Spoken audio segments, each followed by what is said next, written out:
আজকের আমি আবারও একটা নতুন রেসিপি নিয়ে চলে এসেছি। এই রেসিপিটা খেতে খুবই টেস্টি, লুচি, পরোটা, ভাত, রুটি সবার সাথে খুবই ভালো লাগবে। আমি কণিকার রেসিপিতে সবাইকে স্বাগত। তাহলে চলুন শুরু করা যাক আজকের রেসিপি। এখানে আমি কয়েকটি আলু নিয়ে নিয়েছি। এইভাবে আলুর খোসাগুলো আমি ছাড়িয়ে নেব।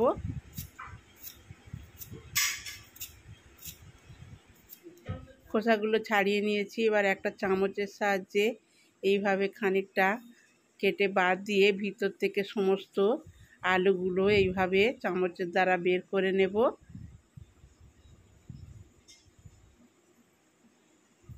যেমন পটলের দোরমা করা হয় সেই রকম আলু দিয়ে আমি বানাবো। এটা খুবই টেস্টি হবে। দেখুন এইভাবে সবগুলো আমি বের করে নিয়েছি। এখানে আমি কড়াই তেল বসিয়ে দিয়েছিলাম, তেলটা গরম হয়ে গেছে। আলুগুলো নুন হলুদ মাখিয়ে আমি কড়ার মধ্যে দিয়ে দিয়েছি। আলুগুলোকে আমি ভালো করে ভেজে নেব। আলুগুলোকে ভালো করে ভেজে নিয়েছি। এবার এগুলোকে আমি একটা পাত্রের মধ্যে তুলে নিচ্ছি।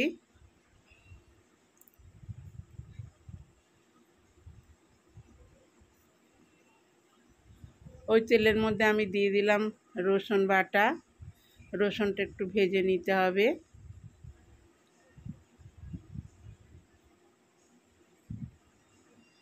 এখানে আমি একটা বড় সাইজের পেঁয়াজ কুচি করে নিয়েছিলাম, পেঁয়াজ কুচিটা দিয়ে দিলাম।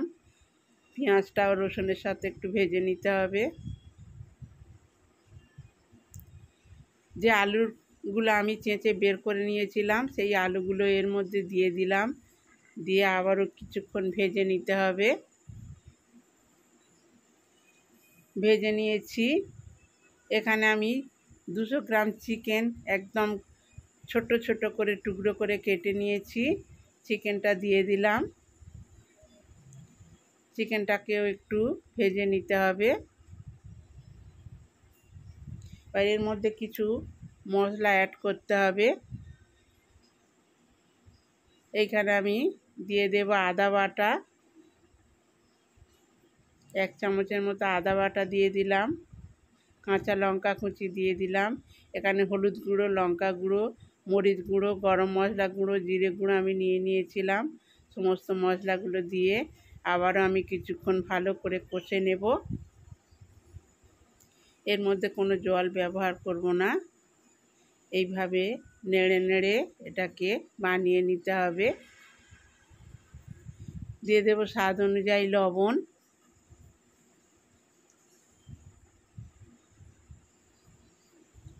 এই রেসিপিটা একবার বানিয়ে দেখবেন, খুবই টেস্টি হবে। রুটি, পরোটা, ভাত, লুচি সবার সাথে খুবই ভালো লাগবে।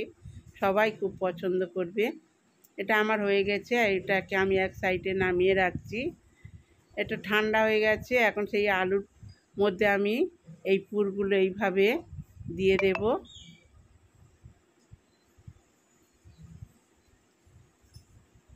এইভাবে হাতের সাহায্যে চেপে চেপে ভর্তি করে পুরগুলো দিয়ে দিতে হবে।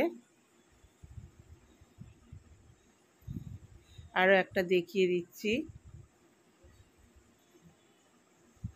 এইভাবে একবার বানিয়ে দেখবেন, আশা করি ভালো লাগবে। এই একইভাবে আমি সবগুলো তৈরি করে নেব। আবার আমি কড়া বসিয়ে দিয়েছি। এখানে আমি পেঁয়াজ, টমেটো আর রসুন একসাথে পেস্ট করে বেটে নিয়েছি। 2 চামচের মতো দিয়ে দিলাম। দিয়ে এটাকে ভালো করে কষে নিতে হবে।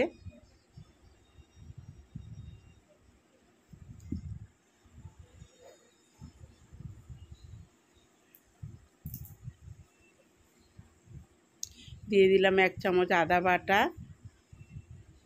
আদাটাকেও ভালো করে কষে নিতে হবে।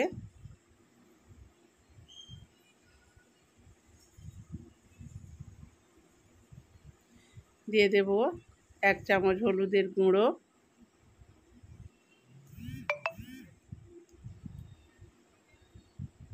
আর দিয়ে দেব 1/2 চামচ লঙ্কার গুঁড়ো।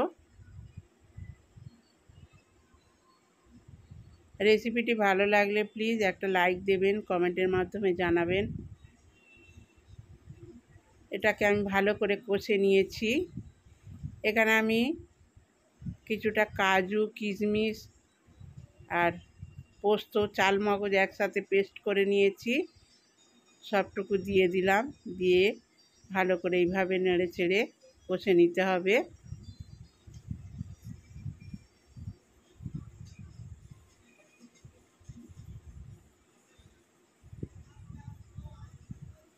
আর এর মধ্যে আমি জল দিয়ে দিচ্ছি, সেই বাটিটা ধুয়ে জল দিয়ে দিলাম। আরও একটু জল আমার দিতে লাগবে।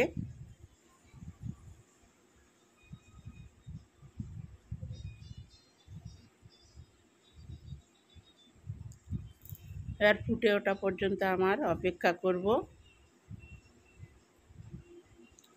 এটা আমার ফুটে উঠেছে, এর মধ্যে দিয়ে দিলাম স্বাদ অনুযায়ী লবণ, আর সেই পুর ভর্তি আলুগুলো এর মধ্যে দিয়ে দেব।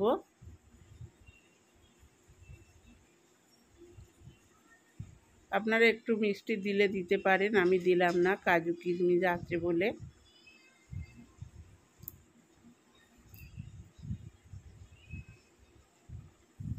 এবার এটাকে ঢাকনা দিয়ে লো ফ্লেমে আমি 2 মিনিট রেখে দেব।